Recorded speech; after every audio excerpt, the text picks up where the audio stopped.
এই হচ্ছে ভাস্কর কুমার। মাত্র ৬,০০০ টাকার মাইনে পাওয়া এই ব্যাংক কর্মকর্তা তার জীবনে চলার পথে কেবল টাকার অভাবে দিন দিন লাঞ্ছিত আর অপমানিত হচ্ছিল। কিন্তু একদিন সে ব্যাংকের এমন এক কারচুপি সিস্টেম আবিষ্কার করে ফেলে, যার জন্য মাত্র ২ বছরে সে হয়ে ওঠে ১০০ কোটি টাকার মালিক। কিন্তু কি ছিল সে আলাউদ্দিনের চিরাগ? এখন সেটা জানাতে হাজির হলাম লাকি ভাস্কর মুভিটির এক্সপ্লেনেশন নিয়ে। ভাইরে ভাই, এই মুভিটা হচ্ছে এই বছরের সবচেয়ে মাথা নষ্ট করার মতো মুভি, যেটা তোমাকে শেখাবে কিভাবে নিজের এই শার্প বুদ্ধি খাটিয়ে লাইফে শাইন করা যায়। তো চলো আর প্যাচাল না বাড়িয়ে শুরু করি আজকের মুভি এক্সপ্লেনেশন। সালটা ১৯৯২, স্থান ক্যাপিটাল অফ ইন্ডিয়া, বোম্বে। এই শহরে এক জিনিয়াস মাস্টারমাইন্ডের সাথে আমাদের পরিচয় হয়, যার নাম ভাস্কর কুমার। দেখে তো বুঝতেই পারছো যে ভাস্কর আর সাধারণ মিডল ক্লাস মানুষের চেয়ে অনেক বেশি আগে। আসলে এই ৯১-৯২ সালটা ছিল এই দেশের জন্য অনেক গুরুত্বপূর্ণ এক অধ্যায়, কারণ সেই সময়টাতেই স্টক এক্সচেঞ্জে হর্ষদ মেহতা নামের এক ডার্ক ম্যাজিশিয়ান ছিল। এই হর্ষদ মেহতা যখন মার্কেটে শেয়ার কিনত তখন সেটার প্রাইস বেড়ে যেত হু হু করে, আবার যেই শেয়ার সেল করে দিত সেটার প্রাইস পড়ে যেত তাসের ঘরের মতো। তবে আজকের গল্পের কাহিনী কিন্তু এই হর্ষদ মেহতাকে নিয়ে নয়, কারণ ভাস্কর কুমার এমন একজন ছিল যে হর্ষদ মেহতার সাথেই শিয়ানে টক্কর দিয়েছিল। তো সেই গল্পটাই আজ আমরা জানতে চলেছি। তবে গল্পে ঢোকার আগেই দেখা যায় একদল সিবিআইয়ের লোকজন এসে ভাস্করকে ইন্টারোগেট করার জন্য নিয়ে যেতে এসেছে। বুঝতেই পারছো ভাস্করের রিয়েলিটি মেনে নেওয়ার টাইম এসে গেছে। যাই হোক, সিবিআই অফিসার লাক্সমান তাকে সোজা নিয়ে যায় মাগাদা ব্যাংকের একটা ব্রাঞ্চে, আর সেখানে সবাইকে পুরো ব্যাংক তল্লাশি করার জন্য নির্দেশ দেয়। ও বলে রাখি, ভাস্কর কুমার হলো এই ব্যাংকেরই অ্যাসিস্ট্যান্ট জেনারেল ম্যানেজার। তো এখানে সিবিআই রেড দেওয়ার উদ্দেশ্য হলো তাদের কাছে তথ্য আছে যে ভাস্কর ব্যাংক স্ক্যামিং করে প্রচুর পরিমাণ টাকা আত্মসাৎ করেছে, তাই তারা ভাস্করের পার্সোনাল ব্যাংক স্টেটমেন্ট প্রিন্ট করতে শুরু করে। তবে যেই না ভাস্করের স্টেটমেন্ট তাদের হাতে আসে তখন পুরো রুমের সবার চোখ একদম কপালে উঠে যায়, কারণ একজন সাধারণ ব্যাংকারের ব্যাংক অ্যাকাউন্টে পড়ে আছে ১০০ কোটি টাকা। এই কাণ্ড দেখে লাক্সমানের যেন বিশ্বাসই হয় না, যার প্রতি মাসের বেতন মাত্র ৩৬,০০০ টাকা, সে কিভাবে মাত্র ২ বছর বয়সে এত অ্যামাউন্ট বানিয়ে ফেলেছে। মূলত এখান থেকে শুরু হয় তাদের খোঁজ, দ্য সার্চ। এবার ভাস্কর কুমার বলতে শুরু করে কিভাবে সে এত টাকা লিগ্যাল মালিক হলো। তো চলো আমরা চলে যাই আরও ৩ বছর আগে, অর্থাৎ ১৯৮৯ সালে। এই হচ্ছে ভাস্কর কুমার, খুব একনিষ্ঠ একজন ব্যাংক কর্মকর্তা, মাগাদা ব্যাংকের সামান্য একজন ক্যাশিয়ার, যার প্রতি মাসের বেতন মাত্র ৬,০০০ টাকা। তবে ইতিমধ্যে সে ব্যাংক থেকে ৩৬,০০০ টাকা লোন নিয়ে নিজের জীবন কোনো রকম পার করছে। কাজকর্মে ভাস্কর হলো পুরো সুপারম্যান, কেননা প্রতি বছর শেষে এমপ্লয়ি অফ দ্য ইয়ারের ট্রফিটা তার হাতেই ওঠে। চলনে বলনে ভাস্করের ধারে কাছেও কেউ নেই। সে যেমন সাধারণ একজন ব্যক্তি, ঠিক তেমনি তার ব্যক্তিত্ব অসাধারণ। বাড়িতে তার ছোট ভাই জন প্রাণ দিয়ে ইঞ্জিনিয়ারিং পাশ করার ট্রাই করছে, তার ছোট বোনও সুন্দর এক ভবিষ্যতের জন্য লড়াই করছে। ভাস্করের বাবা প্রহ্লাদ কুমার ছিলেন ইন্ডিয়ার একজন বড় সিএ, অর্থাৎ চার্টার অ্যাকাউন্টেন্ট। তবে সবচেয়ে কাছের বন্ধুর কাছ থেকে ব্যবসায় ধোঁকা খেয়ে তিনি এখন প্যারালাইজড হয়ে অবসর জীবনযাপন করছেন। তবে এত কিছুর মধ্যেও তাকে ভরসা দিয়ে সবসময় তার পাশে আছে স্ত্রী সুমতি। নিজের ৬ বছরের ছেলে কার্তিক সহ এই পুরো পরিবারকে নিয়ে সে বেশ ভালোই আছে। তবে সমস্যা একটাই, আর তা হলো মানি। ভাস্করের কাছে টাকা পায় না এমন লোক এই তল্লাটটা পাওয়া বেশ দুষ্কর। ৫০০ থেকে শুরু করে ১০,০০০ টাকা পাওয়া সুদখোর পাটেল তাকে কাছে পেলেই হুমকি দিতে থাকে তার পাওনা পরিশোধ করে দেওয়ার জন্য। বরাবরের মতন সামনের মাসে দিয়ে দেব বলে সে কোনোভাবে তা পার করে নেয়। তবে এভাবে আর কত। ইতিমধ্যে দানায় দানায় তার অবস্থা এমন হয়ে গেছে যে তার আশেপাশে সবাই তাকে অপমান করতেও ছাড়ে না। যেমন ছেলের বন্ধুর জন্মদিনে গিফট কেনার টাকা না থাকায় তাকে বাধ্য হতে হয় তার ছেলের খেলনাটি দিয়ে আসতে, কিংবা শ্বশুরবাড়িতে বেড়াতে গেলে তার চোখের দিকে তারা ঠিকমতো তাকিয়েও কথা বলে না। তাই ভাস্কর এখন হাড়ে হাড়ে টের পায় যে এই দুনিয়াতে টাকার আসলে কোনোই বিকল্প নেই। সুমতির মা সবসময় শুভদিকে এই ছেলে ছেড়ে নতুন সংসার করার জন্য উস্কানি দিতে থাকে, কিন্তু সুমতি সত্যিকার অর্থেই ভাস্করকে অনেক ভালোবাসে। এভাবেই একদিন সুমতির ভাইয়ের জন্মদিনও তাদেরকে সইতে হয় খুব কষ্টের অপমান। ভাস্করের ছেলে কার্তিক একটা কেক বেশি খেতে চাওয়ায় তার মাম্মা তাকে সেটা পর্যন্ত দেয় না। এই দৃশ্য দেখে সুমতি নিজেকে আর ধরে রাখতে পারে না। সে তাদের মুখের ওপরে কোনো কিছু না খেয়ে সেই বাড়ি থেকে বিদায় নেয়। পথে যাওয়ার সময় লোকাল স্ট্রিট ফুড থেকে ভাস্কর তার ক্ষুধা মেটাতে ৩টা ভাড়া পাও কিনতে চায়, কিন্তু সে দেখে তার পকেটেও কেবলমাত্র ২টোরই পয়সা আছে। নেহাত ভালো মনেরই দোকানদার তার অবস্থা আজ করতে পেরে তাকে ৩টা ভাড়া পাও দিলে ভাস্কর বুঝতে পারে এই পৃথিবীতে এখনও ভালো মানুষ জীবিত আছে। তবে সে এটাও বুঝতে পারে যে এই পৃথিবীতে সম্মান নিয়ে থাকতে হলে তাকে একটা জিনিস অর্জন করতে হবে, আর সেটা হলো টাকা। হবে তবে 16,000 ভাস্কর টাকা। এখনো তার আশায় আছে মানে তার প্রমোশনের, যত সমস্যা কেননা আর আছে, কয়েকদিন পরে তার তাদের সবকিছুই অ্যাসিস্ট্যান্ট হয়তো ম্যানেজার এবার রিটায়ার করতে শেষ চলেছে। হতে চলেছে। তার বস এদিকে হিমাংশু তাকে ভাস্কর কথা তার দিয়েছে যে ব্যাংকের তিনি কাজের চলে যাওয়ার পর পাশাপাশি তাকে আরও প্রমোশন একটা দিয়ে উপরে অ্যাসিস্ট্যান্ট ইনকাম ম্যানেজার করে। করা হবে। সেটা হলো যারা ব্যাংকের ফর্ম ফিল আপ করতে পারে না, তাদের ফর্ম ফিল আপ সে করে দেয়। একদম অল্প জায়গায় তার এই কাজে সবসময় তাকে হেল্প করে তার ছোটবেলার বন্ধু সাম্বা। কলেজে ফার্স্ট হওয়ায় ভাস্কর এই ব্যাংকের ম্যানেজার, আর সাম্বা হলো তারই পিয়ন। তবে তার পোস্ট যতই ছোট হোক না কেন, ভালোবাসা কিংবা বন্ধুত্ব তাদের মধ্যে একটুও কমেনি। এভাবেই উপরের ইনকামের সময় অ্যান্থনি নামের এক লোক আসে ব্যাংকের লোন নেবার ফর্ম ভরার জন্য। এখন ব্যাংক লোন নিতে গেলে তো থাকতে হবে যে কোনো সেলেবল অ্যাসেট, যেটা অ্যান্থনির মোটেও ছিল না। তাই ভাস্কর তাকে এক বাক্যে না করে দিয়ে বলে, ভাই তোমাকে ব্যাংক একটা টাকাও দিতে পারবে না। অ্যান্টনি তাকে করা অনুরোধ করলেও সে কিছুই করতে পারবে না বলে জানিয়ে দেয়। তবে পরের দিন অ্যান্টনি আবারও তার কাছে অনুরোধ করলে সাম্বা এবার তার রাজ খুলে বলে, আসলে অ্যান্টনি একজন ইম্পোর্টার যে বাহিরের দেশ থেকে ইলেকট্রনিক্সের জিনিসপত্র কম দামে নিয়ে এসে ব্যবসা করে। তবে এবার পোর্টে থাকা কাস্টম অফিসার তার কাছে 2 লাখ টাকা চাইছে কিছু টিভি খালাস করার জন্য। অ্যান্টনি জানায় যে যদি সে 2 লাখ টাকা লোন পায় তাহলে সে মালগুলোকে ছাড়িয়ে নিতে পারবে এবং পরের দিনেই ওই মালগুলো 4 গুণ টাকায় বিক্রি করে তার লোনও পরিশোধ করে দিতে পারবে। মোট কথা হচ্ছে অ্যান্টনির এখন 2 লাখ টাকা লাগবে মাত্র 2 দিনের জন্য।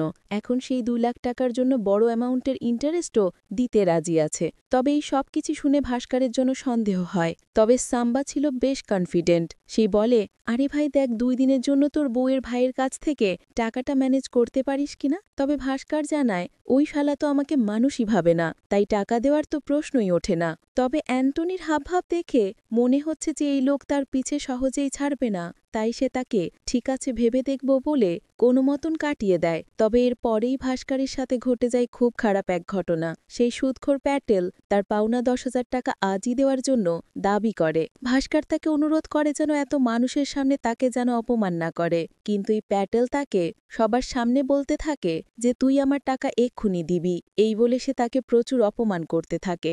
শেষে ভাস্করের সেই সম্বল থাকা সেই স্কুটারের দিকে নজর যায় প্যাটেলের, তাই সেই স্কুটারটাকে জোর করে তার কাছ থেকে নিয়ে নেয়। মহল্লার সবার সামনে একজন ভদ্র মানুষকে এভাবে অপমানিত হয়েছে দেখে ভাস্করের মনটা একদম ভেঙে যায়। সেদিন তার অফিসে যাওয়ার জন্য গাড়ি ভাড়া পড়ে পর্যন্ত ছিল না, তাই তো সে একরাশ কষ্ট নিয়ে সেদিন দৌড়ে দৌড়ে অফিসের দিকে রওনা হয়। তবে তার এই অপমানের পর্ব তখনও শেষ হয়নি।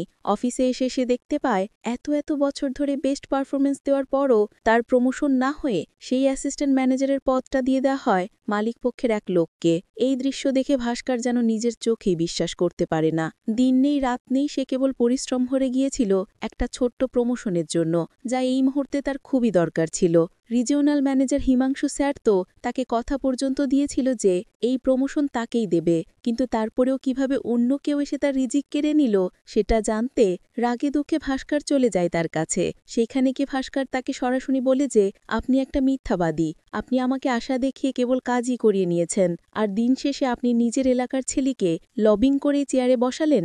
এমন কড়া কথা শুনে হিমাংশুর মেজাজ এবার চরম খারাপ হয়ে যায়। একজন জুনিয়রের মুখ থেকে এসব কথা সহ্য করতে না পেরে সে বলে, দাঁড়াও আমি তোমাকে বোঝাচ্ছি তোমার অকাত। এই বলে সে কোম্পানির এমজিকে ফোন করে ভাস্করের বিরুদ্ধে কমপ্লেন করতে যায়। তবে ঠিক সেই মুহূর্তে ভাস্কর বুঝে যায় না, সে বড্ড ভুল করে ফেলছে। এখন যদি তার চাকরিটাও চলে যায় তাহলে পরিস্থিতি আরও খারাপ হয়ে যাবে। তাই সেবার তার পায়ে পড়া শুরু করে ক্ষমা চাওয়ার জন্য।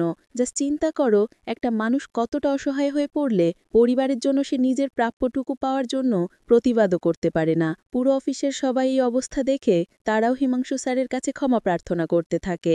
অবশেষে হিমাংশু স্যারের মন নরম হলে সে তাকে ক্ষমা করে দেয়, আর এই কথা জিনকে জানাবে না বলে কথা দেয়।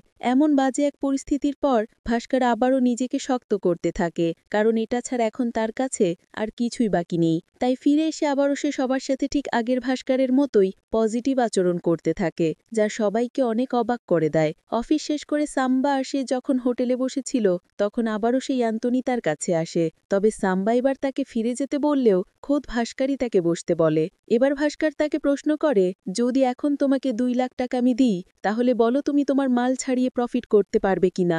এই কথা শুনে অ্যান্টনির চোখ দুটো চকচক করে উঠে। সে বলে, শতভাগ গ্যারান্টি দিচ্ছি যে কাল এই 2 লাখ টাকা আমি 4 লাখ টাকা করে ফেলব। এবার এই কথা শুনে ভাস্কর তার ব্যাগে হাত দেয় আর সে অ্যান্টনির হাতে তুলে দেয় 2 লাখ টাকা। এই দৃশ্য যেন সাম্বা কিছুতেই বিশ্বাস করতে চাইছে না, আর এই কাজে এত টাকা পেল কি করে।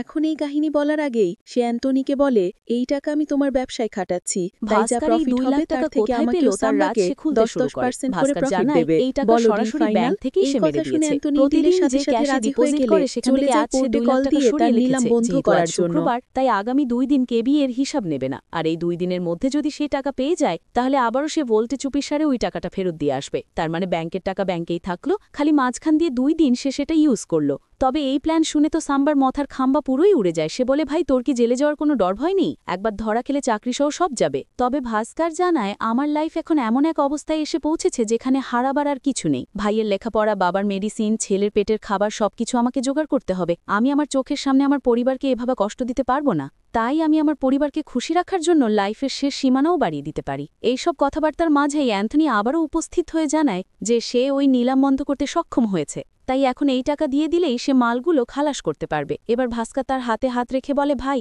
আমার লাইফটা আপনার হাতে, বিশ্বাস করে আমি তুলে দিলাম, দয়া করে আমার ভরসা ভাঙবেন না। এবার সে অ্যান্থনিকে পুরো বিজনেসের ব্যাপারে ডিটেল বলার অনুরোধ করলে অ্যান্থনি বলতে শুরু করে, সেই 80-র দশকে টেলিভিশন এই উপমহাদেশে বেশ জনপ্রিয়তা লাভ করেছিল। তবে এই দেশে একটা টেলিভিশন কিনতে দাম পড়েছে তো প্রায় 40,000 টাকা। তবে এসব যে দেশগুলো থেকে আসতো সেখানে মাত্র 8 থেকে 10,000 টাকায় সেগুলো পাওয়া যেত। যেহেতু দেশের সরকারের উপরে চড়া ট্যাক্স আরোপ করে, তাই এর দাম বেড়ে যায় বহুগুণে।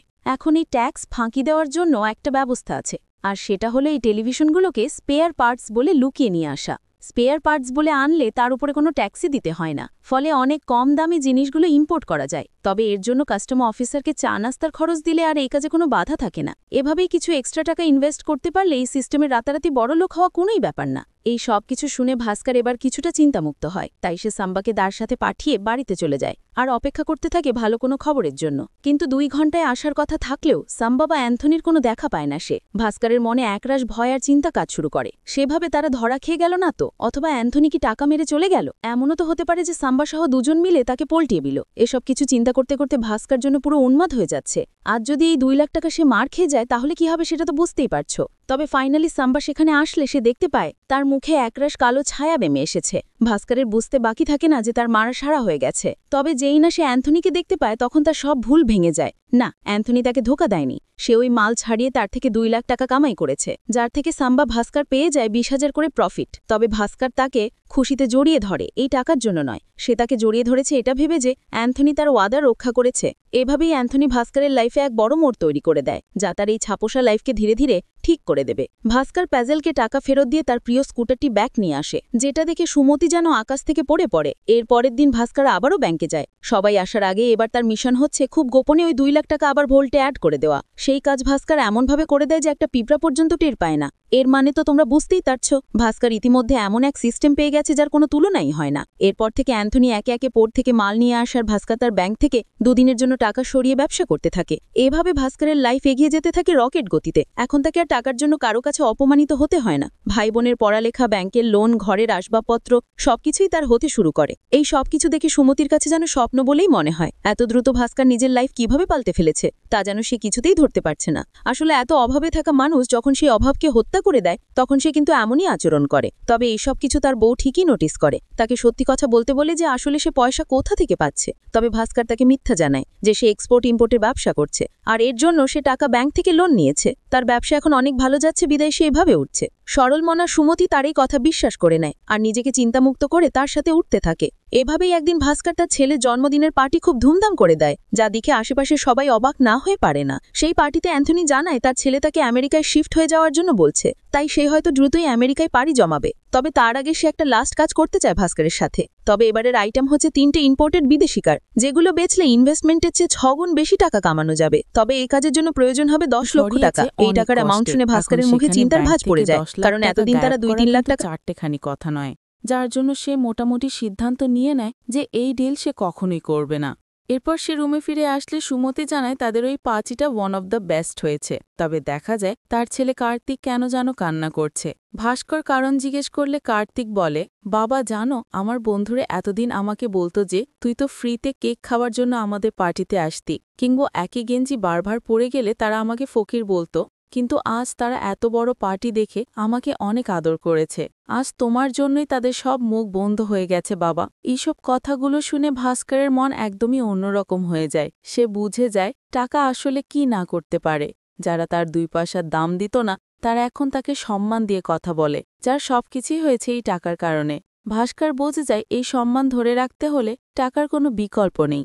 তাই ভাস্কর আবার কল দেয় অ্যান্থনিকে আর বলে, স্যার, আপনার ডিলে আমি রাজি। এরপরে শুরু হয় ভাস্করের 10 লাখ টাকা সরিয়ে নেওয়ার এক বিগ মিশন।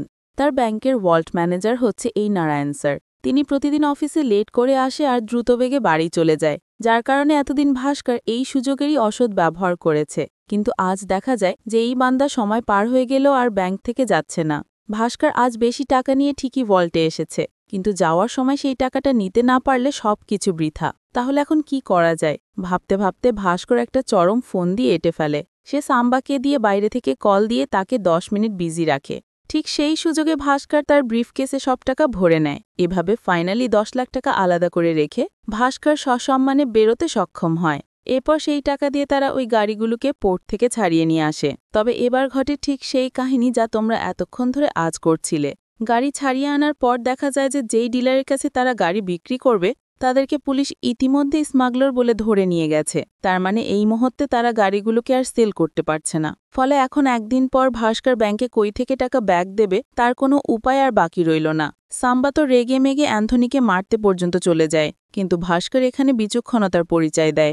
সেই বলে, এতদিন লাভ যেহেতু একসাথেই করেছি, এখন লসের সময়ও আমরা একসাথেই থাকব। সে অ্যান্থনিকে বলে, এই ডিলার নেই তো কি হয়েছে, আমরা এই গাড়ি চলো অন্য ডিলারের কাছে বিক্রি করি। এই বুদ্ধি শোনার পর অ্যান্থনি বলে, অন্য এক ডিলার আছে, কিন্তু সে তো থাকে গুহাতে, এত দূরে এই গাড়িটাকে আমরা নেব কি করে? তবে ডিলার যেহেতু পাওয়া গেছে, সেহেতু ভাস্কর জানে কিভাবে তাকে এই গাড়ি পার করে নিতে হবে।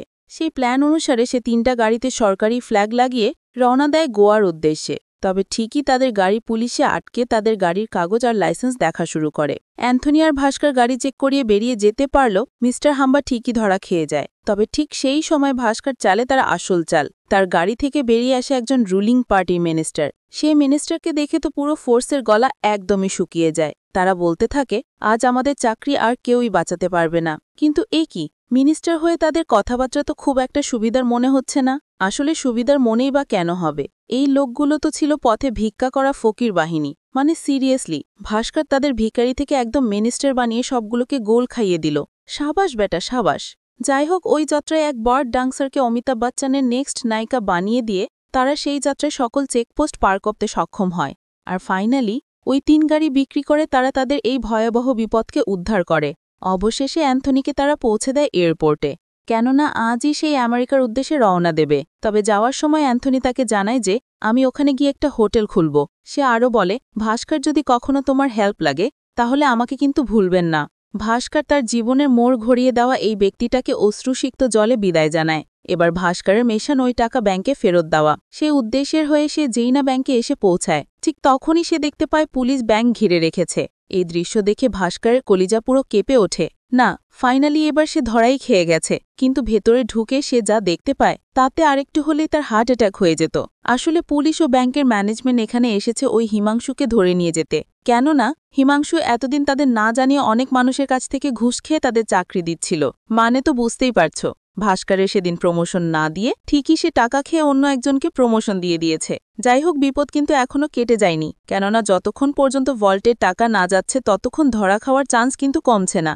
ইতিমধ্যে নারায়ণ স্যার এসে তাকে নিয়ে যায় ভল্টে, আর সেখান থেকে ভাস্কর 40 লাখ টাকা ঠিকই তুলে নেয়। কিন্তু খাতায় এবার সে রেজিস্টার করে 50 লাখ টাকা, অর্থাৎ নিজের কাছে 10 লাখ টাকা দিয়ে সে আগের হিসাবগুলো ফিক্স করে ফেলবে। এই টাকা নিয়ে সে রুমে আসে ঠিকই, কিন্তু সেই মুহূর্তেই তার সামনে হাজির হয় এই ব্যাংকের জিএম বিনোদ বোস। তার কাছে থাকা ওই সুটকেসে কি আছে সে এবার সেটা প্রশ্ন করে। এই কথায় ভাস্করের গলা শুকিয়ে একদম কাঠ হয়ে যায়। এবার বিনোদ তাকে সেই সুটকেস খুলে দেখাতে বলে, যেন ভাস্কর যাতে সবকিছুই বলে তার জন্য সে চাপও দিতে থাকে।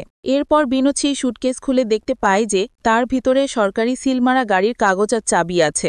বিনোদ তখন ভাস্করকে বলে যে, তুমি আসলে এই গাড়িগুলোকে নিয়ে যাওয়ার জন্য ব্যাংকে 10 লাখ টাকা ধার নিয়েছিলে, তাই তো? তোমার মুখোশ কিন্তু আজ আমি খুলেই দেব। কিন্তু ভাস্কর আবার তাকে ঘুষ দেয় 10 লাখ টাকার, যা সে লাভ ভাগসা থেকে বাকি রেখেছিল। এই 10 লাখ টাকা দেখে বিনোদের মনে হয় যে ঘটনায় তার লাভ হয়েছে, তখন সে চুপচাপ ওই টাকা নিয়ে সেখান থেকে চলে যায়। আর ভাস্কর বেঁচে যায় সেই ঘটনা থেকে। এরপর সে ভল্টে গিয়ে টাকা জমা করে সেখান থেকে বেরিয়ে আসে। কিন্তু বেরিয়ে আসার পর আসল মুহূর্ত কিন্তু এখনও বাকি আছে। যেহেতু হিমাংশুকে বের করে দেওয়া হয়েছে, তো সেখানে নতুন জিএম হিসাবে নতুন একজনকে অ্যাপয়েন্ট করা হয়েছে। আর তার সামনে পড়ে গেলে কথাটা হবে হচ্ছে আলাদা। সেখানে গিয়ে সে যা দেখে তাতে তার মাথা ঘুরে গেল, তবু সে এক ধরনের স্বস্তি পায়। তার সামনে নতুন জিএম হচ্ছে নারায়ণ স্যার। অর্থাৎ সে যা ভাবছিল তার কোনো সম্ভাবনাই নেই। এখনকার অবস্থা দেখে ভাস্কর বুঝে যায় তার হাতে এখনও রয়েছে অনেক সুযোগ। তাই সেই রুম থেকে বের হয়ে আসার পর সে নিজের মাথাতেও খাটিয়ে উঠতেই পারে না। যেই জিনিসগুলো তিনি এতদিন মিনিস্টারদের বুঝিয়েছিল সেই সকল প্ল্যান কিন্তু তিনি ব্যাংকের কাজও ব্যবহার করতে পারবেন। আর সেই পরিকল্পনা মেটাতেই পুরো মুভির একটি হিরোইক গান দিয়ে ভাস্করের জীবনের পরবর্তী মূলত কাহিনী ট্রায়লগ গায় হিমাংশুকে গাল বলি, ম্যানেজার নারায়ণকে মাথা মুন্ডিয়ে ঘাড়গুল্লায় যাওয়ার পরে তাকে নিয়ে কিংবা বিপথে ছালা যায় তাকে নিয়ে, এইসব জিনিস তিনি বলতে বলতে একদম নতুন জিএমের সামনে গিয়ে আবারও ওই ইন্টারভিউ প্রসেসে বসে যান, যেটা আর দাঁড় করানো ছিল। তখন তিনি বারবার নিজের পাওয়ারটাকে ইউজ করে বুঝিয়ে দেন what he actually can do, বা তিনি যেই টাকা দিয়ে তার চাকরি পেয়েছে সেই টাকায় কিন্তু তার আগের বাকি 10 লাখ টাকার জন্য সৎ পরিকল্পনা করবে। এই বুঝিয়ে টুঝিয়ে ভাস্কর জানে তার জীবনের আসল মোড় ঘুরিয়ে দেওয়া। এরপর থেকে অ্যান্থনি তার প্রথম গাড়ি দিয়ে তাকে ধারানো চালক করে। তার একটি রিপোর্ট তার আন্ডার কাট দেয়, সাথেই তার কোয়ারাকারে বলা যায় তার এত মান সম্মান দেখে সে বুঝে যায় সকল মানুষ কিন্তু তার আত্মীয়তাতে মতে থাকবে না। এরপর জীবনের একটা বিরাট সিদ্ধান্ত করে ভাস্কর নিজের বাবা মাকে সেই নতুন ফ্ল্যাটে নিয়ে আসে, যেখান থেকে সে একটা সিদ্ধান্ত নেই যে যেন ভবিষ্যৎকে সফলভাবে সুন্দরভাবে গড়ে তোলার জন্য তাকে সবসময় নিজের সততার জন্য চেষ্টা করতে থাকতে হবে। এরপর থেকে ইতিহাসে নতুন করে ভাস্কর সৃষ্টি হবে বাড়বে। তাই নতুন ভাস্করাকে তার ভবিষ্যতের জন্য শুভ কামনা জানাই। ঠিক তখন দেখা যায় সেখানে কাপড় ছাড়ার কিচ্ছু নেই। ভাই রে ভাই, ভাস্করই ঘটনার মাত্র 5 মিনিট আগে সেই টাকা সরিয়ে ফেলতে সক্ষম হয়েছিল, আর যার কারণে একদম তীরে এসেও তার তড়িৎ ঠিকই দাঁড়িয়ে থাকে। ফাইনালি বিশাল এক বড় ধাক্কা সামলে নিয়ে ভাস্কর নিজের সাথে পণ করে যে না, এই কাজ শেয়ার করবে না, কারণ তোমার লোভ যদি তোমার অকাতের চেয়ে বেশি হয়ে যায় তাহলে তোমার ধ্বংস অনিবার্য। তবে সাম্বারিক পিয়নের চাকরি করতে চায় না বলে সে চাকরি ছেড়ে ওই ধান্দাতেই পড়ে থাকে। এদিকে ভাস্কর এতদিন 6 লাখ টাকা জমিয়েছিল, তাই সে সেগুলোকে বিভিন্ন খাতের জন্য জমা করে রাখে। কিন্তু দেখা যায় তার ভাই বিদেশের একটা বড় ভার্সিটিতে চান্স পেয়েছে, যেখানে পড়তে হলে তাকে খরচ করতে হবে 6 লাখ টাকা। অগত্যা পুরো পরিবারের জন্য জমানো টাকা তার শুধুমাত্র এই ভাইয়ের পিছনেই খরচ হয়ে যায়। তবে কথাই আছে না, ভাগ্য যখন সুপ্রসন্ন হয় তখন তো একটু দেরিতেই থামে। ঠিক সেভাবেই পরের দিন অফিসে গিয়ে ভাস্কর এমন এক নিউজ পায় যা তার পুরো দুনিয়া একদম উল্টে দেয়। স্বয়ং চেয়ারম্যানটাকে মিটিংয়ে কল করে জানায় যে আজ থেকে তুমি মাগাদা ব্যাংকের এজিএম। আমি তোমার নামে অনেক ভালো রিপোর্ট পেয়েছি, যার কারণে তুমি একমাত্র এই পদের জন্য সঠিক ব্যক্তি। মাত্র একদিনের মধ্যেই ভাস্করের লাইফ 6,000 টাকা স্যালারি থেকে 19,000 টাকা স্যালারি হয়ে যায়। সেই সাথে সাথে মারুতি 800 গাড়িটা তো বোনাস। সেই লাং গাড়িটা নিয়ে বাড়ি ফিরে এই খবর সুমতিকে দিলেও সেও আনন্দে আত্মহারা হয়ে ওঠে। তবে আসল গল্প কিন্তু এখনো শুরুই হয়নি। এ তো গেল ভাস্করের জীবনের শুরুর দিকের পার্ট। তবে এখন শুরু হয় সেই পার্ট যেখানে আমরা জানতে পারবো যে ভাস্কর কিভাবে 2 বছরে বানিয়েছিল 100 কোটি টাকা। তবে সেই পার্টে যাওয়ার আগে যদি এক্সপ্লেনটা এনজয় করো তাহলে লাইক দিতে কিন্তু মোটেও ভুলে যেও না। যাই হোক, ভাস্করকে ট্রান্সফার করা হয় বম্বের মেইন ব্রাঞ্চে। সেখানে প্রথম দিন ব্যাংকের চেয়ারম্যান তাকে একটা বড় দায়িত্ব দিয়ে বসে। এখন সেই দায়িত্বটা হলো হর্ষদ মেহতা। আসলে ওই ডার্ক ম্যাজিশিয়ানের কোম্পানি গ্রোমোর আর তার পার্সোনাল অ্যাকাউন্টেই ব্যাংকে অবস্থিত। চেয়ারম্যান জানে হর্ষদ আমাদের সবচেয়ে ভিআইপি ক্লায়েন্ট, তাই তার যা যা লাগবে তাই যেন সে পূরণ করে দেয়। ভাস্কর চেয়ারম্যানের এই কথা অক্ষরে অক্ষরে পালন করবে বলে কথা দেয়। পরের দিন হর্ষদ মেহতার এক ঘনিষ্ঠ চালা সুরাজ এসে হাজির হয় ভাস্করের সামনে, যার হাতে ছিল কাতারি ব্যাংক নামের এক ব্যাংকের 2টো বিয়ার বা ব্যাংক রিসিপ্ট। এখন চলো একটা ফিন্যান্সের ছোট্ট ক্লাস করে আসি আর জেনে নি কি এই বিয়ার। দেখো, ব্যাংক কোনো ব্যক্তি বা কোম্পানিকে যেমন লোন দেয় ঠিক সেভাবে অন্য ব্যাংকেও লোন দিতে পারে। তবে এর জন্য তারা ডিরেক্ট ব্যাংক টু ব্যাংক টাকা ট্রান্সফার করতে পারে না। ফলে এই ধরনের ট্রান্সফার কমপ্লিট করে কোনো এক ব্রোকার কোম্পানি। যেমন মাগাদা ব্যাংক যদি কাতারি ব্যাংকে লোন দেয় তাহলে প্রথমে মাগাদা ব্যাংক হর্ষদ মেহতাকে টাকা ট্রান্সফার করবে, এরপর হর্ষদ সেই টাকা ট্রান্সফার করবে কাতারি ব্যাংকে। ঠিক সেমভাবে টাকা ফেরত দেবে প্রথম হর্ষদের কাছে আর সে পৌঁছে দেবে মাগাদা ব্যাংকে। এর বিনিময়ে হর্ষদ মেহতা পাবে 0.001% কমিশন। মূলত বিয়ার হচ্ছে সেই ডকুমেন্টস যেটার মাধ্যমে ব্যাংক এই ডিলগুলো ফাইনাল করে। তো সুরাজ এখানে 2টো বিয়ার নিয়ে সেগুলোতে সাইন করিয়ে নেয়। তবে ভাস্কর তাকে বলে, আপনার হাতে মাত্র 2 সপ্তাহ সময় পাবেন এই টাকা ফেরত দেওয়ার। আর হ্যাঁ, আমি চাই না আপনি লেট করেন। মূলত এখানে ভাস্করটাকে লিগালি চলার জন্য আহ্বান জানায়। তবে 2 সপ্তাহর জায়গায় 4 সপ্তাহ পর হর্ষদ মেহতা তাকে সেই টাকা ফেরত দিলে ভাস্কর ঠান্ডা মাথায় তাকে থ্রেট দিয়ে জানায় যে পরেরবার থেকে সেই ব্যাপারটা আর টলারেট করবে না। এইসব শুনে সুরাজ ঠিকই বুঝে যায় যে এই লোক তাদের পথের কাঁটা হতে চলেছে। যাই হোক, সেইবার ভাস্করকে অনুরোধ করে হর্ষদ মেহতাও তার কোম্পানি গ্রোমোরের ব্যাংকের স্টেটমেন্টের কপি প্রিন্ট করে দেওয়ার জন্য। তবে ভুল করে ডাবল স্টেটমেন্ট প্রিন্ট হয়ে গেলে ভাস্কর তাকে এক কপি এখানে রেখে বিদায় জানায়। এবার ভাস্করের মনে একটু খাইয়াস জাগে। সে বলে, দেখি তো ইন্ডিয়ার সবচেয়ে ধনী ব্যক্তির ব্যাংক অ্যাকাউন্টে কত টাকা আছে। সে হার্ষাদ মেহতার অ্যাকাউন্ট আর তার বিশাল ফিগার দেখে তার চোখ কপালে উঠে যায়, কারণ ততদিনে হার্ষাদ মেহতার ধন সম্পত্তি যে কত বিশাল হয়ে গিয়েছিল তা কল্পনার বাইরে। তবে এই স্টেটমেন্ট দেখে তার চোখে এক জায়গায় আটকে যায়। সে দেখতে পায় নিয়ম অনুসারে তার ব্যাংক থেকে যে টাকা বিয়ারের মাধ্যমে কাতারি ব্যাংকে যাওয়ার কথা, সেই টাকা কাতারি ব্যাংকে না গিয়ে বরং তার কোম্পানি গ্রো মরে যাচ্ছে। তার মানে হচ্ছে এই ব্যাংক টু ব্যাংক লোনটা সির্ফ একটা ধোঁকা। আসলে হার্ষাদ মেহতা তার কাছ থেকে টাকা নিয়ে নিজেই কোনো কাজ করছে, আর পরে কাজ শেষ হয়ে গেলে সে আবার ওই টাকাটা ব্যাক দিয়ে দিচ্ছে। এই পুরো কাহিনীটা মিলে যায় একদম ভাস্করের সাথে, কেননা সেও তো একবার এমনই কাজ করে টাকা বানিয়েছিল। তারপরও সে ভালোভাবে খোঁজে নেওয়ার জন্য চলে যায় কাতারি ব্যাংকে, আর সেখানে গিয়ে তাদের টাকা রিসিভ করার স্টেটমেন্ট দেখতে চায়। কিন্তু ব্যাংকের ম্যানেজারের হাবভাব আর দামি ঘড়ি দেখে সে বুঝে যায় যে এরা সবাই ইতিমধ্যে হার্ষাদ মেহতার কাছে বিক্রি হয়ে গেছে। কিন্তু প্রশ্ন হলো, এই টাকা নিয়ে হার্ষাদ আসলে কিসের বিজনেস করছে? এখন সেটার রহস্য জানার জন্য সে সোজা চলে যায় বিএসসিতে, আর সেখানকার ব্রোকারদের কাছে সে এমন এক জিনিস জানতে পারে যেটা তার পুরোই হুঁশ উড়িয়ে দেয়।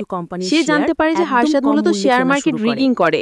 বিষয়টা ক্লিয়ার করে বলি, হার্ষাদ মেহতার শেয়ার কম দামে কেনা শুরু করলে তা দেখে আমজনতারা সেই শেয়ার ধুমিয়ে কেনা শুরু করে। ফলে কয়েক সপ্তাহের মধ্যেই ২০ টাকার শেয়ার হয়ে যায় ৫০০ টাকা। ঠিক সেই সময় হার্ষাদ মেহতা তার কেনা নামে বেনামের সব শেয়ারগুলো একসাথে বিক্রি করে দেয়। তার মানে তারা কেনে টাকায় আর মানুষকে লোভ দেখিয়ে তার দাম বাড়িয়ে বিক্রি করে ৫০০ টাকায়। ফলে এভাবেই সে একসময় হয়ে ওঠে পুরো স্টক এক্সচেঞ্জে দ্য বিগ বুল। আশা করি তোমরা বুঝতে পারছ যে এই হার্ষাদ মেহতা কী চালুলুজিস ছিল। তবে এই রিগিং করার জন্য তার অনেক টাকার প্রয়োজন ছিল, যেটা সে এই সকল ব্যাংকের সাথে ধান্দাবাজি করে জোগাড় করে নিত। এই সব কাহিনী শুনে ভাস্কর এবার পুরো কাহিনী বুঝে ফেলে যে কিভাবে হার্ষাদ মেয়ার পুরো ইন্ডিয়াকে গোল খাওয়াচ্ছে। এবার ভাস্করের কাছে দুটো অপশন হয় হার্ষাদের কেনা গোলাম হয়ে যাওয়া, না হয় ব্যাংকের চেয়ারম্যানকে সব জানিয়ে দেওয়া। ভাস্কর সেকেন্ড অপশনটি বেছে নিয়ে চেয়ারম্যানকে কল দেওয়ার সিদ্ধান্ত নেয়। তবে সেই সময় ঘটে তার লাইফের সবচেয়ে বড় টুইস্ট। দেখা যায় কার্তিক স্কুল থেকে ফিরছে আর তার মা তাকে বকাঝকা করছে। ঘটনা জানতে চাইলে সে জানতে পারে যে তার স্কুলের এক ছেলে একটা মেয়ের থেকে চকলেট চুরি করেছিল। তবে সেই ঘটনা কার্তিক জেনে গেলে ওই ছেলেরা তাকে অফার দেয় যে যদি সেই চুরির কথা না বলে তাহলে তাকেও সে অর্ধেক চকলেট দেবে, যার কারণে কার্তিক সেটা গোপন করলে সেও ভাগিদার হয় সেই চকলেটের। এসব শুনে ভাস্কর বলে, বাবা, এটা তো ঠিক না। তবে জবাবে কার্তিক জানায়, যদি আমি ভালো মানুষ হয়ে এটা বলে দিতাম তাহলে তো আমি তো কিছুই পেতাম না। ঠিক এই লাইনটা শুনে ভাস্কর তাবদা খেয়ে যায়। সে বুঝতে পারে, আসলেই তো, হার্ষাদকে যদি আমি ধরিয়ে দিই তাহলে তা আমার কি লাভ, কিন্তু আমি যদি হার্ষাদের সাথে থাকি তাহলে আমার লাভের কোনো শেষ নেই। তাই ভাস্কর এবার সিদ্ধান্ত নেয় এই গেমে নিজেকে এন্ট্রি করাতে। ঠিক সেভাবেই সে সরাসরি সুরাজের কাছে চলে যায় তার প্ল্যান নিয়ে। প্রথমে সুরাজ তাকে বড় অ্যামাউন্টের চেক অফার করে এই বিষয়টা চাপা দিতে, কিন্তু ভাস্কর সব চেক ছিঁড়ে ফেলে বলে, যদি তুমি আমাকে কিনতে চাও তাহলে আমি আমার প্রাইস নির্ধারণ করব। আমি তোমাদের সব কিছু পানির মতন ক্লিয়ার রাখব। এর বদলে আমার চাওয়া হচ্ছে তোমরা যে বিয়ার আমাকে দেবে তার 1% কমিশন আমার, এবং তোমরা যে শেয়ার রিগিং করবে তার ইনফরমেশন আমাকে একদিন আগেই দিতে হবে। এসব অফার শুনে সুরাজ এক বাক্যেই রাজি হয়ে যায়, কারণ হার্ষাদ মেহতার কাছে এমন অফার একেবারে বাচ্চা শিশুর মতন। তবে পরের দিনই ২৫ কোটি টাকার বিয়ার সাইন করে ভাস্কর কামিয়ে নেয় ২৫ লক্ষ টাকা। যেহেতু এই টাকাগুলো ইললিগাল বা ব্ল্যাক মানি ছিল, তাই এবার সেগুলোকে লিগাল বা হোয়াইট মানিতে পরিণত করতে হবে। তাই ভাস্কর সেই টাকা হোয়াইট করার জন্য আনোয়ার নামের এক ছেলের কাছে চলে যায়, যে ছিল এই মানি লন্ড্রিংয়ের ওস্তাদ। ভাস্কর তাকে এই ২৫ লাখ টাকা হোয়াইট করার উপায় জানতে চাইলে সে জানায় যে লটারিতে বিজয়ী হয়ে আপনি চাইলে এই টাকাকে ইজিলি লিগাল করতে পারবেন। এর জন্য আপনাকে 4% কমিশন দিতে হবে।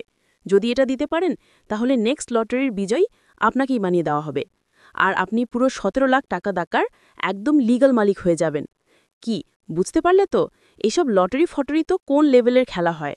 যাই হোক, সেই প্ল্যান অনুসারে ভাস্করকে বানিয়ে দেওয়া হয় ২৫ লাখ টাকা লটারি বিজয়ী, এবং এই নিউজ পেপারে চলে এলে সবাই সত্যিকার অর্থে ভাবে যে ভাস্কর হয়তো তার ভাগ্যের জোরেই লটারি জিতেছে। ফলে এই টাকা খরচ করতে তার আর কোনো বাধা থাকে না। এখন লিগাল টাকা তো চলে এলো, এবার সেই টাকাকে লিগাল ওয়েতে বাড়াতে হবে। ফলে এর জন্য এখন তার প্রয়োজন শেয়ার মার্কেটে ইনভেস্ট করা। আগের ডিল অনুসারে সুরাজ ফোন দিয়ে জানায় যে আজকে জামাটার শেয়ার যত ইচ্ছা কিনে রাখেন। এটা শুনেই সে বুঝে যায় যে এই কোম্পানির শেয়ার হার্ষাদ রিগিং করতে চলেছে। তাই সে সোজা চলে যায় এক গরিব দুঃখী এক্সচেঞ্জ ব্রোকারের কাছে এবং সেখানে জামাটার 17 লাখ টাকার শেয়ার কেনার কথা বলে। এর 3 সপ্তাহ পর আবারও সুরাজ বলে যে স্যার আজকে মার্কেট ক্লোজ হওয়ার আগেই সব শেয়ার সেল করে দিন। এই কথা শুনে ভাস্কর ছুটে যায় ওই ব্রোকার হাউসে, কেননা এই ব্যাটারা এতই গরিব ছিল যে তাদের ফোন লাইন ঠিক করারও পয়সা ছিল না। যাই হোক, ফাইনালি টাইম মতন সে শেয়ারগুলো সেল করতে সক্ষম হয়, আর এবার এই 17 লাখ টাকা ইনভেস্ট করে মাত্র 4 সপ্তাহে ভাস্কর মালিক হয়ে যায় 70 লাখ টাকায়। এইসব কথা শুনে সেই সিবিআই অফিসার লাক্সটা তো পুরাই তাপ দেখিয়ে যায়। এভাবেই ভাস্করের লাইফে যেন পুরো রকেট গতিতে আগাতে থাকে। এরই মধ্যে একদিন ভাস্করের বোনের বিয়ে ঠিক হয়, আর ভাস্কর চায় সেই বিয়েটাকে প্রচুর ধুমধাম করে দিতে। তবে ওই যে টাকা পকেটে থাকলেও ভাস্করের এখনও গেটআপ হয়ে আছে সেই মিডল ক্লাসের। তাই তো এক জুয়েলারির দোকানে গয়না কিনতে গেলে তারা এমনভাবে নাক সিটকায় যেন মনে হয় এর তো 1 ভরি স্বর্ণা কেনার অওকাতও নেই। এছাড়াও 1 গ্লাস পানি পর্যন্ত তাকে নিজ হাতে নিয়ে খেতে হয়। তবে এখানে ভাস্কর খেয়াল করে যে এক লোক দামি গাড়ি নিয়ে আর স্যুটবুট পরে এসছে দেখে তাকে অন্য লেভেলের খাতির আপ্যায়ন করা হচ্ছে। এটা দেখে সে বুঝে যায় শুধু পকেটে টাকা থাকলে হবে না, সম্মান পেতে হলে সেটার কারিশমা পুরো বডিতে থাকতে হবে। তাই ভাস্কর সেখান থেকে বেরিয়ে সোজা চলে যায় ব্যাংকে, আর সেখান থেকে ওই 70 লাখ টাকা তুলে নিয়ে চলে আসে এক ফ্যাশন হাউসে। সেখানে গিয়েও প্রথমে তাকে সবাই ছোটলোক ভাবতে থাকে, কিন্তু যেই না সে টাকার ব্যাগ খুলে দেখায় তখন তারা স্যার স্যার বলে তাদের মুখে ফেনা তুলে ফেলে। এরপর ভাস্কর তার বোন স্ত্রীকে বলে, তোমার যা মন চাই তাই কেন, কেননা ভাস্করের এখন টাকার কোনো অভাব নেই। ওই সময় কেবল আমির লোকজনের কাছেই ছিল। সেই মারাত্মক গাড়ি নিয়ে যখন সে আবারও ওই জুয়েলারির দোকানে যায়, তখন তো পুরো সেলসম্যানরা বোকা ছেলে বনে যায়। এখন তাদের হাবভাব একদম মিউ মিউ নিয়ে গেছে। দেখে ভাস্কর বলে, থাকার সাথে সাথে তার ঝলক বডিতে থাকাও জরুরি, না হয় এরা কোনোদিনও আপনাকে সম্মান দিবে না।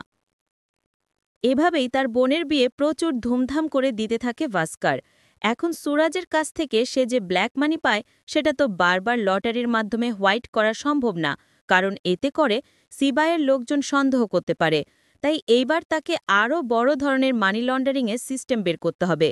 সেই সিস্টেম অনুসারে আনোয়ার তাকে জানায় যে বাইরে এমন অনেক কোম্পানি আছে যাদের এজেন্টের কাছে আমরা এখান থেকে ক্যাশ টাকা দিলে তারা ওই কোম্পানি থেকে আমাদেরকে রেমিটেন্স পাঠিয়ে দেবে। তবে এর জন্য থাকতে হবে আমাদের একটাই লিমিটেড কোম্পানি। ফলে ভাস্কর এইবার তার বইয়ের নামে একটা আচারের কোম্পানি খুলে সেই মানি লন্ডারিংয়ের মাধ্যমে টাকা পাচার করা শুরু করে দেয়। তবে তার স্ত্রী কিন্তু এসব কিছুই জানে না। সে শুধু জানে যে দুবাই বা সিঙ্গাপুরে তার আচার অনেক বেশি পছন্দ হয়েছে বিধায় সবাই বড় বড় আকারে অর্ডার করছে, যার জন্য তারা রাতারাতি এত ফুলে ফেপে উঠেছে। তবে সুমতি বিষয়টা ধরতে না পারলেও তার বাবা কিন্তু ঠিকই আঁচ করতে পারে, কারণ হাজার হলেও প্রহ্লাদ কুমার ছিল একজন জাজ-জেল চার্টার্ড অ্যাকাউন্টেন্ট, তাই তো তাকে ফাঁকি দেওয়া এতটা সহজ নয়। এইভাবেই দিনের পর দিন সবকিছু ঠিকঠাক চলতে থাকলেও ভাস্করের আচরণে কিন্তু অনেক পরিবর্তন আসে। সে এখন আর আগের মতন সহজ সরল কিংবা ভালো মানুষ নেই। সে তার নিজের মানুষদের সাথেই রেগে কথা বলে, কাউকে সে এখন আর কেয়ারই করে না। এভাবে একদিন ওই পাটেল তার গাড়িতে ধাক্কা দিলে সে রেগে গিয়ে তার স্কুটারটাকেই দুমড়ে মুচড়ে দেয়। এই সব কিছু দেখে তার স্ত্রী তাকে বলে, ঢাকার অহংকার তাহলে তোমাকেও খারাপ বানিয়ে ছেড়েছে, তাই না? তবে জবাবে ভাস্কর জানায়, I am not a bad guy, I am just rich, আর এটাই রিচ পার্সনদের অ্যাটিটিউড ভাইরে ভাই। এই ডায়লগ পুরো মুভির মধ্যে সবচেয়ে বোল্ড ছিল। তবে কথায় আছে না, অহংকারী পতনের মূল, তাই তো এখান থেকে ভাস্করের লাইফে শুরু হয় ডাউনফল। একদিন তার অফিসে কাটারি ব্যাংকের সেই ম্যানেজার একটা কাজের জন্য আসলে ভাস্কর তার সাথে দেখা করে। সেখানে ভাস্কর বলে, আপনার ব্যাংক থেকে ইদানিং অনেক বড় বড় অ্যামাউন্টের বিয়ার আসছে। এছাড়াও হাসসাদ এই পেমেন্টগুলো ডিউ রাখতে রাখতে তা প্রায় 100 কোটি টাকাতে ছাড়িয়ে গেছে। তবে এই কথাগুলো শুনে ওই ম্যানেজারের চোখ বড় বড় হয়ে যায়, কারণ সে জানায় যে আজ পর্যন্ত সে এত অ্যামাউন্টের বিয়ার কখনোই অ্যাপ্রুভ করেনি। তাই সে ওই বিয়ারের কপিগুলো তার কাছ থেকে নিয়ে যেই না দেখে তখন তার আকাশ যেন পুরোই ভেঙে পড়ে। আসলে হারশাদ মেহতা তাদের এই বিয়ারগুলোকে পুরো কপি বা জালিয়াতি করে এতদিন টাকা মেরে খেয়েছে। তারা ব্যাংকের লেটার হেড, সিল, এমনকি ম্যানেজারের সাইন পর্যন্ত করে এত বড় বড় অ্যামাউন্টের বিয়ার ফর্জ করেছে। এইবার এই কথা শুনে ভাস্করের পা থেকে যেন মাটি সরে যায়। চিন্তা করো, শুধু একটা ব্যাংক নয়, এমন কত ব্যাংক থেকে হাসার টাকা নিয়েছে তার কোনো ইয়াত্তাও নেই। এখন এই কথা যদি বাহিরে লিক হয় তাহলে পুরো দেশের অর্থনীতি একদম ভেঙে পড়বে। এছাড়াও শেয়ার মার্কেট ধসে পড়বে তাসের ঘরের মতো। এছাড়াও হাসসাদ যদি ধরা খেয়ে যায় তাহলে তাদেরকেও জেলে যাওয়া ছাড়া আর কোনো উপায় থাকবে না। তার মানে এমন পরিস্থিতিতে ভাস্কর এখন কি করবে? সে যে এই জালে এভাবে ফেসে যাবে তা সে কখনো কল্পনাও করতে পারেনি। তখন ওই ম্যানেজার তাকে বারবার অনুরোধ করে যে সেই যেন আর একটা বিয়ারও অ্যাপ্রুভ না করে, আর সেই সাথে সাথে এই কথাগুলো যেন কোনোভাবেই বাহিরে না যায়। এই বলে সে সেখান থেকে বিদায় নেয়। তবে যাওয়ার পথেই সেই লোকটা হার্ট অ্যাটাক করে বসে, আর সেখানেই মারা যায়। এরপর এই ঘটনা ভাস্কারকে একদম ভিতর থেকে দুমড়ে মুচড়ে দেয়। সে বুঝতে পারে যে এত বড় বড় রাঘব বোয়ালের কাছে সে একটা পুতুল মাত্র। ইতিমধ্যে এই ফ্রডের চক্করে পড়ে তার ব্যাংক কোটি টাকার লোকসানে আছে, কিন্তু ভাস্কার এসব কাউকেই বলতে পারছে না, আবার নিজেও সেটা সহ্য করতে পারছে না। এদিকে ছেলের এমন হাল দেখে তার বাবা তাকে ডেকে নেয় আর বলে দেয় যে আমি জানি এসব কিছুই তুমি ফ্যামিলির জন্য করেছ, কিন্তু একটা সময় এই টাকা তোমার প্রয়োজন ছিল, কিন্তু এখন এটা তোমার লোভ হয়ে গেছে। একটা কথা মনে রেখো, জুয়া খেলারও একটা নিয়ম আছে। তুমি যতই ভালো খেলোয়াড় হও না কেন, তাতে কিচ্ছু যায় আসে না। তবে কোথায় যেয়ে তোমাকে এই খেলা থামাতে হবে তার ওপরে নির্ভর করবে তোমার আসল ভাগ্য। এই দামি কথা শুনে ভাস্কারও বুঝতে পারে যে তার থেমে যাওয়ার সময় চলে এসেছে।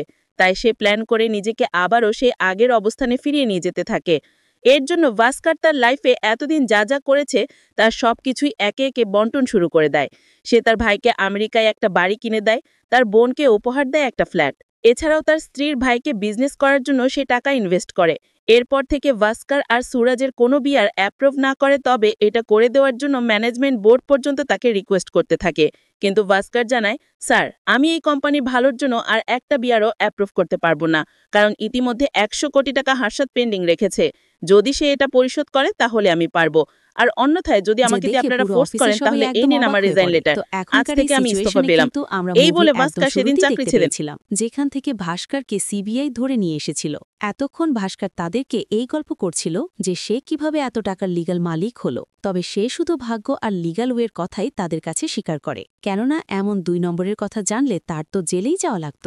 যাই হোক, সিবিআই অফিসার এইসব কিছু শুনে বলে, তোমার গল্প ভালো, এছাড়াও তোমাকে যে জেলে ধরে নিয়ে যাব তারও কোনো প্রুফ আমাদের কাছে নেই, কেননা খাতা কলমে এইসব কিছু তুমি লিগালি আয় করেছ। তবে এভাবে খালি হাতে আমরা তো ফিরে যেতে পারবো না, কেননা আমাকে যে হায়ার করেছে সে আর কেউই নয়, সে হচ্ছে এই ব্যাংকের চেয়ারম্যান মিস্টার রাজবীর। তার মানে তো তোমরা বুঝতেই পারছো, আসলে এই পুরো স্ক্যামিংয়ের কথা কিন্তু ব্যাংকের সবাই জানত। তবে এত কিছু জানার পরেও তারা ভাস্করকে কেবল পুতুল হিসেবে ব্যবহার করার জন্যই এই পোস্টে নিয়ে এসেছিল।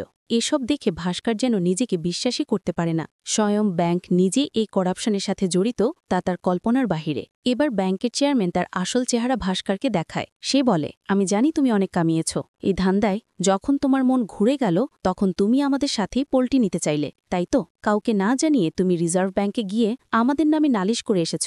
এখনই বিয়ারে যে 100 কোটি টাকা পেন্ডিং আছে সেটা আমাদেরকে দিতে হবে, অন্যথায় পুরো ব্যাংক কলাপস করবে, আর সাথে জেল ফ্রি। তো এই মুহূর্তে তোমাকে আমি 2টো অপশন দিচ্ছি।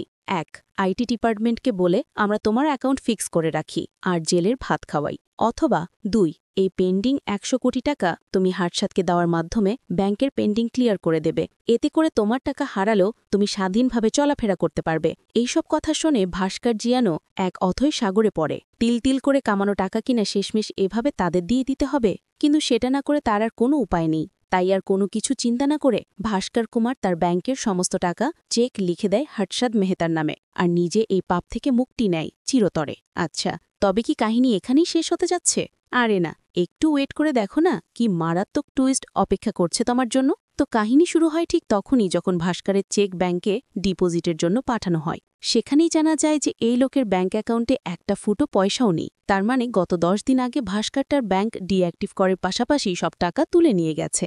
ভাই রে ভাই, শেষে এসে ভাস্কর যে এমন এক খেল দেখাবে তা একদম মাথার উপর দিয়ে যায়। শুধু তাই নয়, ভাস্কর সেই টাকা নিয়ে প্রথমে কল দেয় অ্যান্থনিকে, আর তার মাধ্যমে পুরো টাকা ইনভেস্ট করে আমেরিকার একটা হোটেল কেনার জন্য। তার এই টাকা হোয়াইট করার জন্য দরকার ছিল এনআরবি ও আরবিআইয়ের অ্যাপ্রুভাল, যেটা তার বাবার লবিংয়ের সাহায্যে সে ঠিকই করে নেয়। এরপর একজন ইনভেস্টর হিসেবে ভাস্কর কুমার তার লাইফ সেট করে ফেলে আমেরিকায়। অন্যদিকে পুরো ব্যাংক ম্যানেজমেন্টকে পুলিশ গ্রেফতার করে টাকা আত্মসাতের মামলায়। এই পুরো কাহিনী যখন চেয়ারম্যান জানতে পারে তখন জাস্ট সে একটা কথাই বলে, ভাস্কর, ইউ প্লেইড ওয়েল। তো কি বুঝলে? আসলে ভাস্কর আগেই ধরতে পেরেছিল যে এই স্ক্যামের সাথে জড়িত আছে ব্যাংকের চেয়ারম্যানও, আর তারা তাকে সিফেট অ্যাপয়েন্ট করেছিল যাতে তার উপরে সব দোষ চাপিয়ে দেওয়া যায়। তাই ভাস্কর আগে থেকে প্রিপেয়ার ছিল এই সুবর্ণ সময়ের জন্য, কেননা ভাস্কর তার বাবার কাছ থেকে এটাই জেনেছিল যে খেলা যত ভালোই হোক না কেন, খেলাটা কখন থামাতে হবে সেটাই সবচেয়ে বড় ব্যাপার। ঠিক এই সঠিক সময় সঠিক সিদ্ধান্তই আজ তাকে সবকিছু থেকে বাঁচিয়ে নেয়। ঠিক এই সিনের মধ্যে দিয়ে শেষ হয় এই বছরের সবচেয়ে বেস্ট মুভিটি।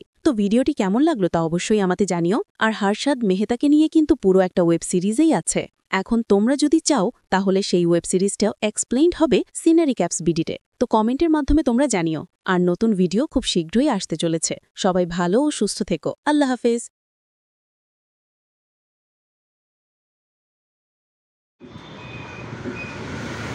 বন্ধুরা, চ্যানেলের আরও আগে পেতে চাও, ভালো লাগে তাহলে অবশ্যই আমার চ্যানেলটা সাবস্ক্রাইব করো।